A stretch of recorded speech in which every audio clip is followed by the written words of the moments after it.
भारत में वैक्सीन संकट बहुत बड़ा है। भारत की आबादी के हिसाब से भारत में वैक्सीन उपलब्ध ही नहीं है।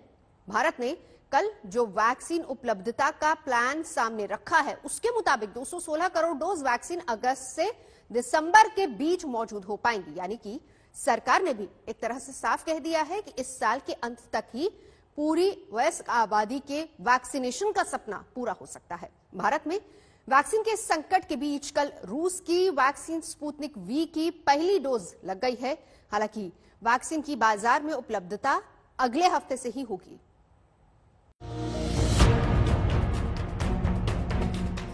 भारत में रूसी कोरोना वैक्सीन स्पुतनिक वी की पहली डोज लगवाने वाले ये हैं डॉक्टर दीपक सापरा, जो स्पुतनिक वी के Indian partner doctor Reddy's lab के बड़े अधिकारी हैं। सेंट्रल ड्रग्स लेबोरेटरी कसौली से क्लियरेंस मिलने के बाद डॉक्टर रेड्डीज ने हैदराबाद में स्पुतनिक वी का भारत में सॉफ्ट लॉन्च कर दिया है और अब अगले हफ्ते से भारत के बाजारों में इसकी पहुंच हो जाएगी। दीपक सापरा जी, ये पूछना चाहूंगी कि गुड न्यूज आया है, स्पुतनिक वी इंडिया में आ चुका है, लेकिन सवाल ये है कि इंडियंस को इस वैक्सीन में एक्सेस कब मिलेगा, वो कब इस वैक्सीन को यूज कर सकते हैं और कैसे यूज करेंगे? स्नेहा, ये स्पुतनिक वैक्सीन का पहला कंसाइनमेंट मई के महीने में आ गया है और इसको आज एडमिनिस्टर किया गया है कुछ लोगों को। पहले कुछ भारतीयों को स्पुतनिक भी एडमिनिस्टर कर दिया गया है आज। ये वैक्सीन अभी 1.5 लाख की क्वांटिटी में आया था। शुरू में जो आया है 1.5 लाख की क्वांटिटी है। ये एक पायलट क्वांटिटी है, ट्रायल क्वांटिटी जिसे हम कहते हैं, जिसको लेके हम अपनी सप्लाई चेन, अपनी कोल्ड चेन पूरी तरह से तैयार है कि नहीं देश भर में, हम उसका जायजा ले रहे हैं। ये करने के बाद अगले कुछ हफ्तों में और क्वांटिटीज आने वाली हैं। ये रशिया से और क्वांटिटीज आएंगी मई के महीने में, जून के महीने में, और मुझे पूरी उम्मीद है कि मिडिल ऑफ जून तक, जून के दूसरे तीसरे हफ्ते तक ये काफी मात्रा में भारत में उपलब्ध होगी, जिसके फलस्वरूप हम इसे भारत में कई जगह लेके जा सकते हैं और इसको लॉन्च कर सकते हैं।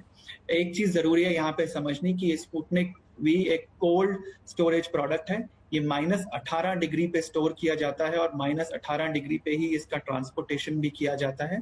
इस कारण से जहां जहां -18 डिग्री की कोल्ड चेन स्टोरेज हम एस्टैब्लिश कर पा रहे हैं अपने पार्टनर्स के साथ, जैसे हॉस्पिटल, बाकी हेल्थ केयर प्रोवाइडर्स, उनके साथ जहां जहां ये एस्टैब्लिश हो रहा है, वहां पे ये पहले लॉन्च किया जाएगा। उसके बाद साथ ही साथ हम पूरा प्रयत्न कर रहे हैं कि इसे बाकी जगह लेके जाएं और उसे अगले कुछ हफ्तों में ले जाया जाएगा। मतलब सीधे तरीके से इस समय कुछ दिनों बाद ये केवल प्राइवेट हॉस्पिटल्स में ही पाई जाएगी, इसके जो डोजेज हैं, और कुछ हफ्तों बाद ये सरकारी वैक्सीनेशन साइट्स में पाए जाएंगे?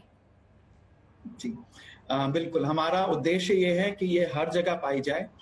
इसके लिए शुरू में कुछ वैक्सीन की मात्रा रूस से इंपोर्ट की जा रही है।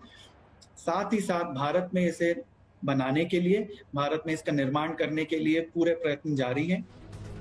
स्पुतनिक वी का भारत में आना भारत की वैक्सीन रेस का हिस्सा है। कोरोना की दूसरी लहर के बीच भारत में इसकी मंजूरी मिल सकी, लेकिन अब स्पुतनिक वी से भारत में वैक्सीनेशन वाली जंग में एक बड़ी उम्मीद की जा रही है। Today is a historical day for both India and Russia. And Russia is standing together with India in this fight for COVID. We're increasing shipments of Sputnik V to India. We're increasing production of Sputnik V in India. Bharat vaccine की race में पिछड़ गया। बीते 7 दिनों में भारत में vaccination का औसत रोजाना 20 लाख डोज के आसपास है, जो भारत में वैक्सीनेशन की चींटी की रफ्तार कही जाएगी।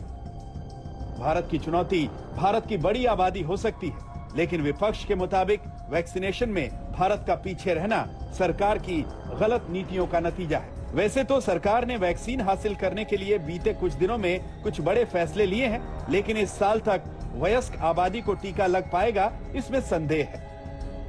ऐसा तो नहीं है कि हिंदुस्तान में वैक्सीन की शॉर्टेज है। देखिए, दिल्ली की अगर बात करें तो कई सारे सेंटर बंद करने पड़ गए हैं। तो लोगों के जहन में ये सवाल है कि कहीं ये जो अंतराल बढ़ाया गया है, उसका कारण ये तो नहीं कि हिंदुस्तान में वैक्सीन नहीं है। ये मैं बार बार सुन रहा हूँ।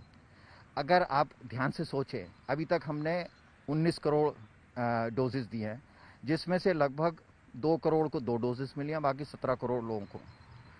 महीने में जो सिंगल डोज वाले हैं, जिनको कोविशील्ड मिलती है, करीब 6 साढ़े 6 करोड़ डोजेस का है। तो जिनको भी मैं दे रहा हूं उसको दूसरी डोज तो देनी पड़ेगी।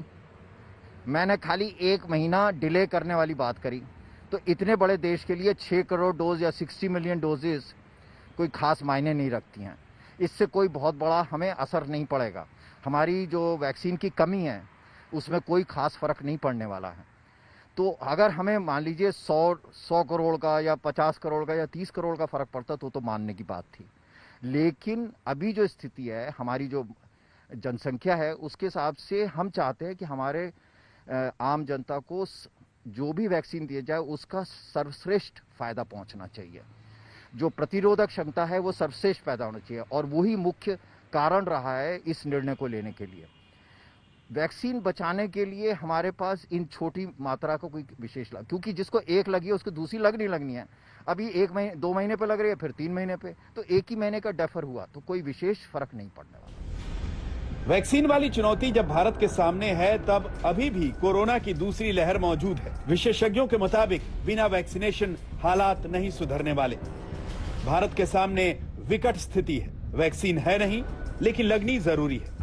अमेरिका तो मास्क से मुक्ति का ऐलान कर रहा है, लेकिन भारत में मास्क जरूरी ही नहीं, मजबूरी भी है। दिल्ली से मिलन शर्मा, ऐश्वर्या पालीवाल और स्नेहा मोरदानी के साथ आज तक ब्यूरो।